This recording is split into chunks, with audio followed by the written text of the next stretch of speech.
Breaking Bad, Walter White. Hello, I'm H.G. Tudor. Breaking Bad and Better Call Saul are among some of the best television that has been created in recent decades. Superbly written, absorbing storylines, fascinating character development, along with memorable characters that have been brilliantly acted by those tasked with bringing the portrayals to life. Much of what occurred in those two series has entered the consciousness of the viewing public, generating memes and particular sayings and behaviors. There are so many characters amongst the world that was created so expertly by Vince Gilligan that provide us with the opportunity for analysis. The central character, Walter White, his sidekick, Jesse Pinkman, the entertaining lawyer, started off as Jimmy McGill, who became Saul Goodman, his brother, Chuck, then Howard, the main lawyer, Howard Hamlin. You also then have Kim, who became Saul's wife. You've got the Salamanca outfit, which might well be viewed as psychopaths, sociopaths galore, with the almost mute twins, Lalo Salamanca, Old Man Salamanca with his ringing of the bell, which provided some interesting comedic moments, the icy coldness of Gus Fring. It really is a resplendent cast of individuals that would bear scrutiny analysis. Mike Ehrmantraut, for example, Hank, Marie, the kleptomaniac. So many individuals to analyse, and I thought, well, why not? Why don't we delve into the world of Breaking Bad and Better Call Saul and take a look at these characters? They may be fictional, but is often the case they're invariably drawn on incidences of real life that have been captured by the research and experiences of the writer or writers. So what we're going to have is an intermittent series where I provide you with an overview of numerous characters to make an assessment of what goes on with them, what makes them tick, what's the psychological breakdown. And in order to make this digestible, I've decided that I will do it on an entire episode basis. So rather than going to massive amounts of detail as per a certain Tudorscope analyses, because I want to get through a number of different characters, I'm going to put them into more bite-sized chunks for your enjoyment. And we're going to start with the central character, Walter White. Walter White, the protagonist of the critically acclaimed television series Breaking Bad, undergoes one of the most profound character transformations in modern storytelling. Starting as a mild-mannered high school chemistry teacher diagnosed with terminal lung cancer, Walter evolves into the ruthless drug lord known as Heisenberg. This descent into criminality and moral ambiguity provides a rich canvas for psychological analysis. Let's begin by considering the fact that he initially presents as this mild-mannered chemistry teacher and then transforms into a ruthless drug lord. Given that he presents as this mild-mannered individual who has led a somewhat unremarkable life with his wife Skylar and his son Walt Jr., might this be a case of looking at a normal individual, or perhaps even an empath, who has been shaped by the application of external stresses? And if so, what might they be? After all, he's Mr. Run-of-the-Mill, isn't he? Earning his dollars as the chemistry teacher, clearly a capable and brilliant individual. But life is not particularly exciting. We don't have a backstory which is a litany of escapades from Walter White. Quite the contrary. So this might suggest that we'd be looking at a normal, or even an empath, that has, for want of a better description, been led astray by the application of external stresses. And if so, what might they be? Well, for instance, almost anyone can become violent under pressure. as seen in real-world studies on killing in wars or owing to jealousy. Feeling like a victim, for instance, from cancer, from being underappreciated, or a sense of social inequality, could well reduce Walter White's self-control and increase his aggression. It might be that he had a nothing-to-lose mindset, which encouraged his risky behaviour, similar to risk sensitivity in desperate situations. It might be that he was simply pretending to be ruthless, as in role-playing, which then shaped him becoming the actual thing that he was role-playing, so he then became actually ruthless. It could be that he was trapped by a sunk cost fallacy, where past investments in crime compel continuation to avoid perceived losses. Might it be that simply involvement in crime becomes addictive, with high recidivism rates mirroring Walter White's inability to quit? These elements highlight how external stressors amplified his predispositions, turning resentment into action. Accordingly, we ought to keep in mind that this might be an individual who has broken bad as a consequence of external stressors which have impacted considerably upon him. It is prudent to not underestimate the impact that external stressors can have on an individual who otherwise would not be regarded as someone who would engage in criminal, reprehensible, harmful, or disordered behaviour. Thus, that's the first consideration. Might we be looking at a normal or an empath who broke bad because of these external pressures, that these stressors caused him, in effect, to shed his humanity and to suppress his emotional empathy? What other considerations are there with regard to his behaviour?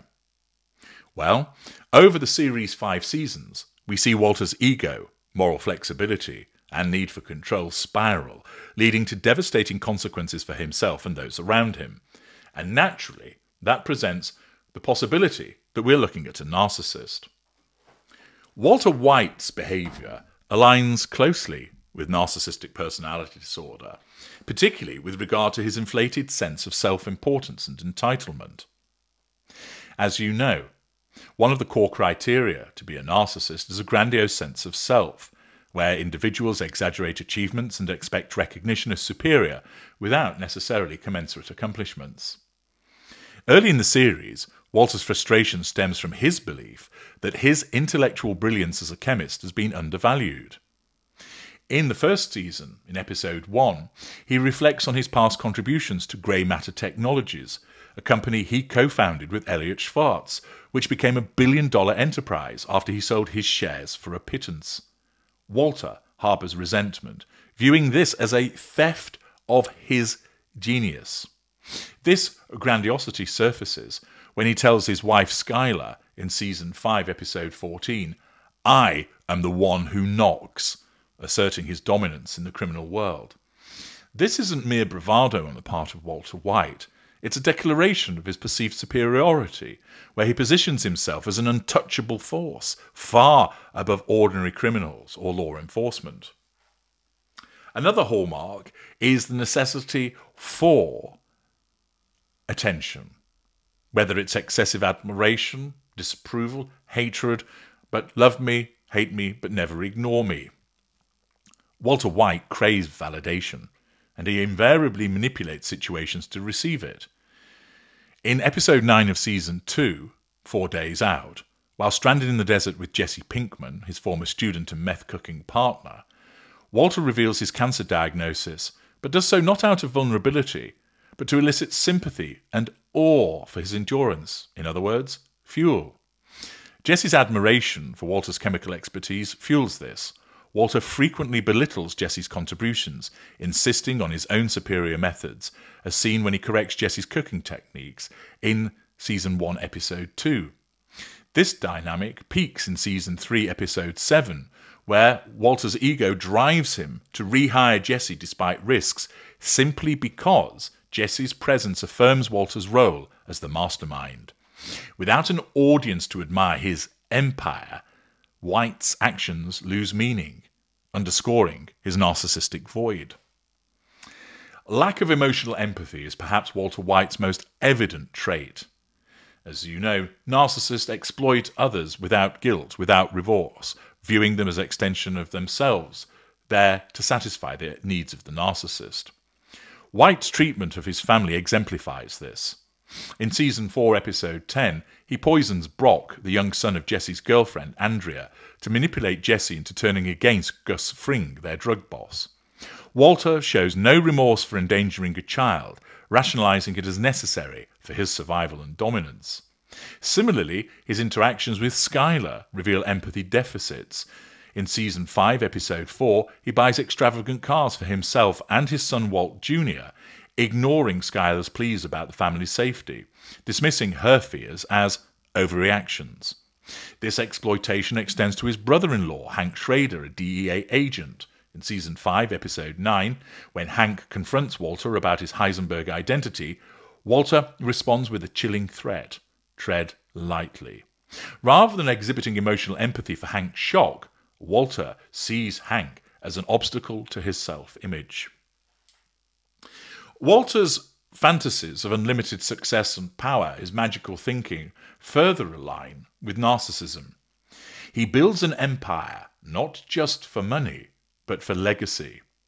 In Season 5, Episode 6, he rejects a $5 million buyout from a competitor, declaring, "I'm in the empire business." This isn't pragmatism. It's a narcissistic delusion of grandeur, where financial security pales against the thrill of being the kingpin. His Heisenberg persona, complete with the pork pie hat and goatee, serve as a mask, amplifying this fantasy, allowing him to embody the powerful figure he believes he deserves to be. Envy and arrogance also permeate Walter's behavior. He envies those who succeeded where he feels he should have, like Elliot and Gretchen Swartz.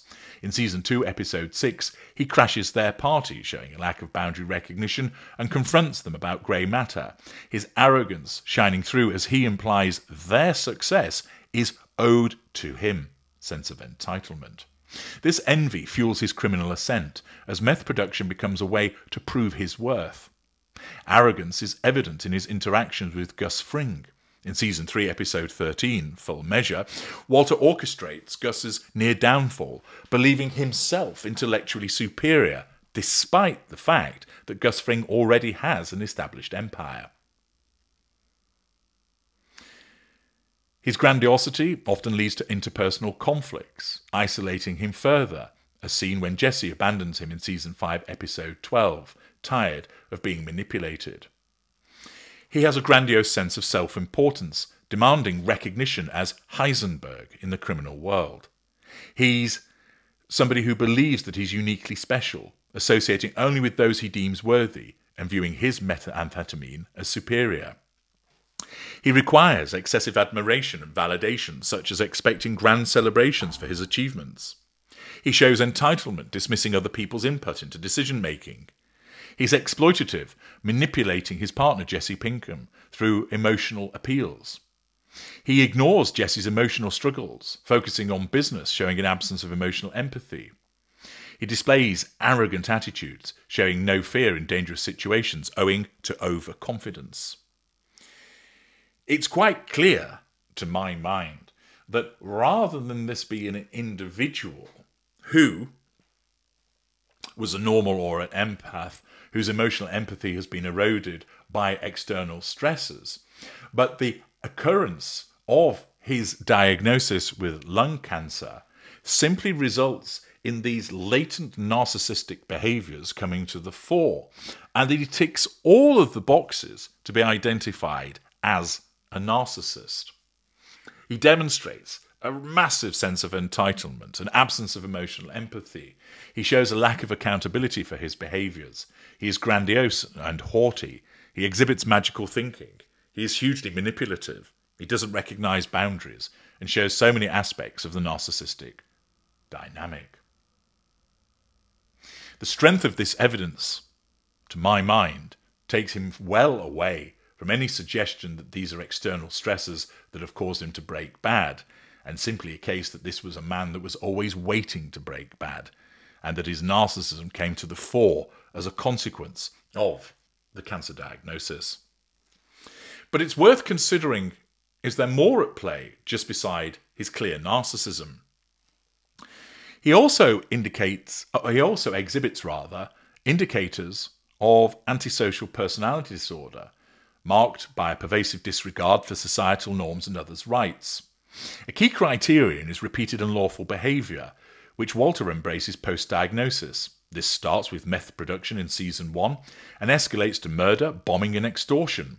In Season 2, Episode 12, he watches Jane Margulies, Jesse's girlfriend, choke to death on her vomit without intervening, rationalising it as necessary to protect his operation. This act of omission is antisocial, showing no regard for human life when it conflicts with his goal. Deceitfulness is another ASPD hallmark, involving repeated lying or conning for profit or pleasure. Walter is a master liar, fabricating stories to hide his double life. In Season 1, Episode 5, he lies to Skylar about accepting charity from the Schwartzes, instead using it as a cover for drug money. This escalates in Season 3, Episode 1, where he deceives his family about his separation from Skylar, blaming her while concealing his crimes. His Heisenberg alias itself is a deceitful construct, allowing him to operate anonymously. In Season 4, Episode 13, he lies to Jesse about poisoning Brock, framing Gus to secure Jesse's loyalty, a con that saves his life but destroys trust. Impulsivity is evident at occasions, though Walter's chemistry background adds a calculated edge.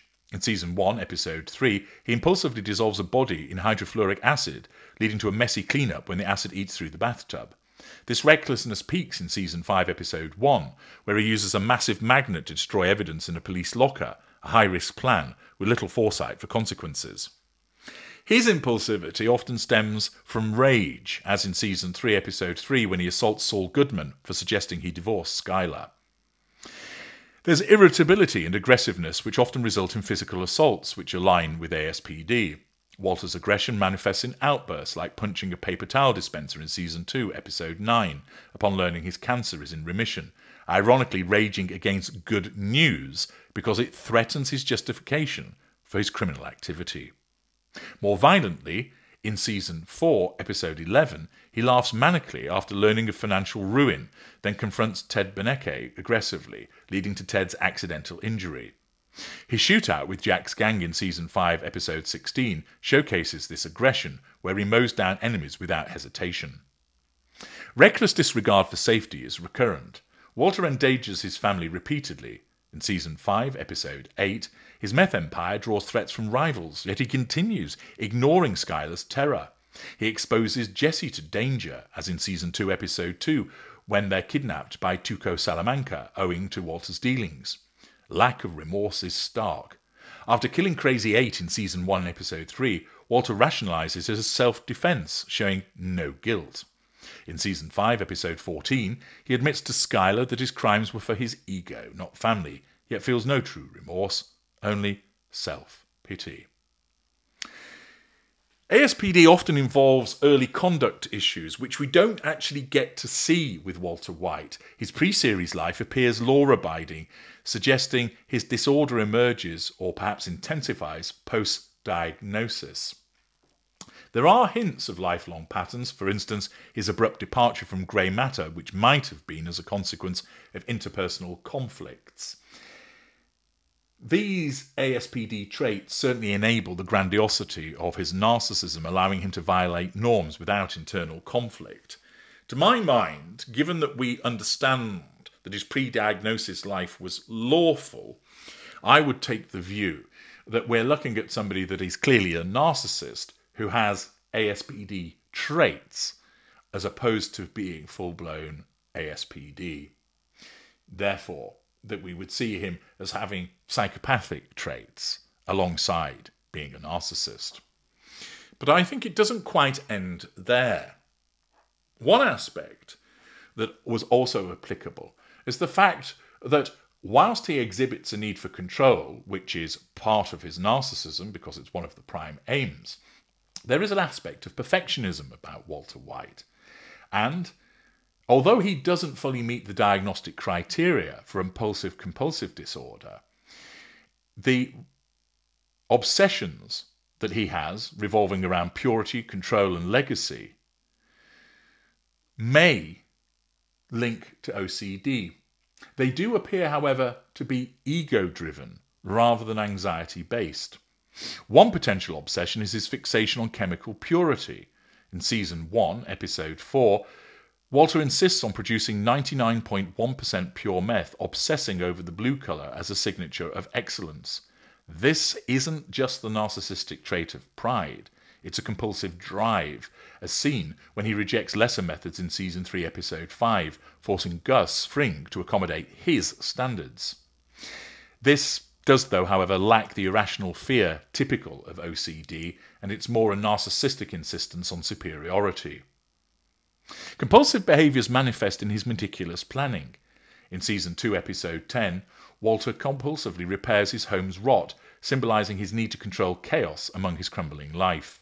This escalates in Season 4, Episode 4, where he obsesses over a watch's ticking, smashing it in frustration, indicating once again control issues, but not classic compulsions like hand-washing. His train heist in Season 5, Episode 5, involves obsessive precision, timing the robbery to the second.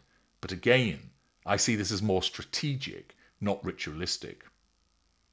His cancer diagnosis triggers obsessive thoughts about legacy. In Season 1, Episode 7, he obsesses over providing for his family post-death, driving his meth production. But this isn't about emotional empathy, but rather about the creation of legacy so that he is remembered well.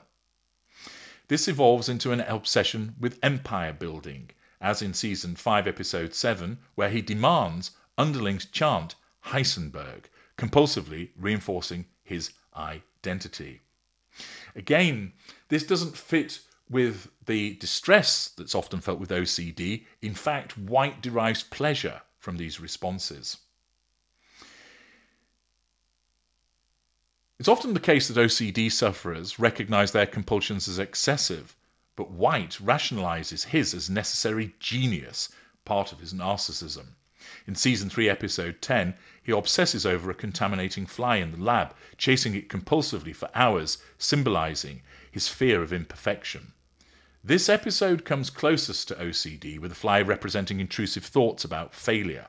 He confesses to Jesse about missing his daughter's birth, showing vulnerability, but it's fleeting. There is some resemblance to obsessive-compulsive personality disorder, focused on perfectionism and control without true obsessions, compulsions. And ultimately, his rigidity in partnerships, like dictating terms to Gus in Season 3, Episode 4, supports this. But proper evidence of OCD is weaker.